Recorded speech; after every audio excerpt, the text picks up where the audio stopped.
Welcome to 7 news Telugu. ప్రజల వ్యక్తిగత స్వేచ్ఛను కాపాడడమే ఎన్డీఏ కూటమి లక్ష్యమని మండలి బుద్దాప్రసాద్ అన్నారు. ఆవనిగడ్డ జనసేన పార్టీ అసెంబ్లీ అభ్యర్థి మండలి బుద్దాప్రసాద్ పాత్రికేయుల సమావేశంలో మాట్లాడుతూ వైఎస్సార్ కాంగ్రెస్ పార్టీ ప్రజల వ్యక్తిగత స్వేచ్ఛను పూర్తిగా హరించిందన్నారు. రెవెన్యూ రక్షణ శాఖల్లో ప్రజలకు భరోసా కరువైందని, వారికి న్యాయం జరగడం లేదని ఆవేదన వ్యక్తం చేశారు. కూటమి ద్వారా ప్రజలకు అన్ని శాఖల నుండి సత్వర న్యాయం, భరోసా కల్పించడమే తమ విధిగా పనిచేస్తామని మండలి ప్రకటించారు. ప్రజల అభివృద్ది కోసం వారి అభిప్రాయం మేరకే తన ప్రయాణం ఉంటుందని స్పష్టం చేశారు. నియోజకవర్గంలో గత 5 ఏళ్లుగా జరిగిన అభివృద్ది శూన్యమన్నారు. ప్రజా సమస్యల నిర్మూలనకు, నియోజకవర్గ అభివృద్దికి పూర్తి స్థాయిలో కృషి చేస్తానని తెలిపారు. చంద్రబాబు, పవన్ కళ్యాణ్ నాయకత్వంలో పనిచేయడానికి జనసేనలో చేరానని, తాను ఎప్పుడూ కార్యకర్తలతో అండగా ఉంటానని, అందరూ కలిసికట్టుగా కూటమి అభ్యర్థులను గెలిపించాలని కోరారు. ఒక గీత కార్మికుడు నాకు కరచాలనం చేశాడు. తెల్లారేపటికి వాళ్ళ ఇంటికి వాలంటీర్లు మీరు వెళ్ళి ఆయనకి కరచాలనం చేశారు కనుక మీకు వచ్చే సంక్షేమ పథకాన్ని నిలిపేస్తాను బెదిరించిన పరిస్థితులు జరిగాయి. అంచేత ఇవాళ ప్రధానంగా అంటే ప్రతి మనిషి యొక్క స్వేచ్ఛని కాపాడే బాధ్యత కూటమి తీసుకుంటుందని చెప్పి మాత్రం మనం చేస్తున్నాం. ఇవాళ స్వేచ్ఛాయుతంగా జీవనం చేయాలి, బహిరహితంగా జీవనం చేయాలి. ఇవాళ ఏ పోలీస్ స్టేషన్కి వెళ్ళినా, ఏ రెవెన్యూ ఆఫీస్కి వెళ్ళినా మాకు న్యాయం జరిగిద్ది, రాజకీయ ప్రమేయం లేకుండా న్యాయాన్ని సమకూరుస్తారని చెప్పన్న పరిస్థితుల్ని కల్పించడం ప్రధానమైన బాధ్యత అని చెప్పి నేను భావిస్తున్నాను.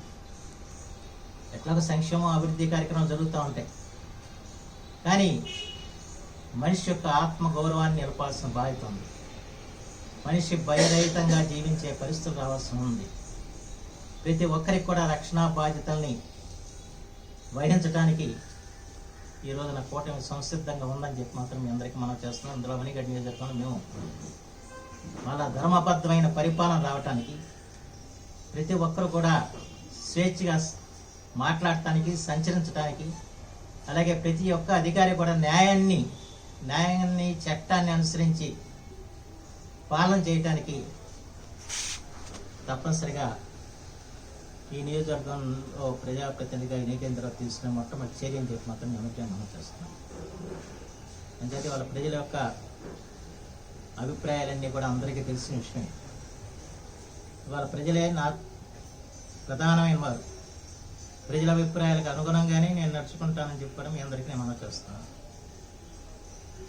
ఈ రోజున నియోజకవర్గంలో 5 సంవత్సరాలు ఏం జరిగిందో ఒకసారి ప్రతి ఒక్కరు కూడా ఆలోచన చేస్తున్నారు, చెయ్యాలి అనుకోవడం మనం చేస్తున్నాం. ఇవాళ సర్వతోముఖానం అభివృద్ధి వాళ్ళ నియోజకవర్గంలో జరగాల్సిన అవసరం ఉంది. ప్రత్యేకించి వాళ్ళ యువతకి భవితని అందించాల్సిన బాధ్యత ఉంది. ఈ బాధ్యతాయుత కార్యక్రమాన్ని తప్పనిసరిగా నిర్వహించడానికి ఈ రోజున మేము నడుము గట్టి పనిచేస్తామని చెప్పారు. ఈ సందర్భంలో మనం చేస్తూ, అలాగే ఈ రోజున ఈ కూటమిలో జనసేన, తెలుగుదేశం, బీజేపీ 3 ఉన్నాయి. ఈ 3 పార్టీలకు సంబంధించిన కార్యకర్తలకి పూర్తిగా భరోసా ఇచ్చే బాధ్యత మాత్రం నేను తీసుకున్నానని చెప్పి కూడా మనం చేస్తున్నాం.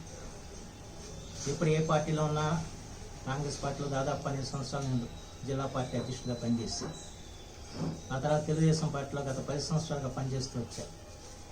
కానీ ఎక్కడ కూడా కార్యకర్తకి ఏ కష్టం వచ్చినా కూడా వాళ్ళ వెనకే నిలబడ్డాను, వాళ్ళకి ధైర్యాన్ని ఇచ్చాను. వాళ్ళు కూడా నేనున్నానని చెప్పి ధైర్యంతో పనిచేస్తాను. అదేవిధంగా వాళ్ళ జన సైనికులు కూడా పనిచేస్తారు. జన సైనికులు కూడా నేను అభయాన్ని అందిస్తున్నాను. అలాగే బీజేపీలో ఉన్న కార్యకర్తలకు కూడా, ఎందుకంటే కూటమిలో కనుక అందరికి సంబంధించిన అంశం ఇది, ఆ కార్యకర్తలను కూడా మనం విస్మరించే పరిస్థితులు రాదు. వాళ్ళని కూడా తప్పనిసరిగా ఈ 3 పార్టీలకు సంబంధించిన వాళ్ళందరూ కూడా కంటికి రెప్పలా కాపాడే బాధ్యత నాదని చెప్పాల్సిందిగా మనం చేస్తాం.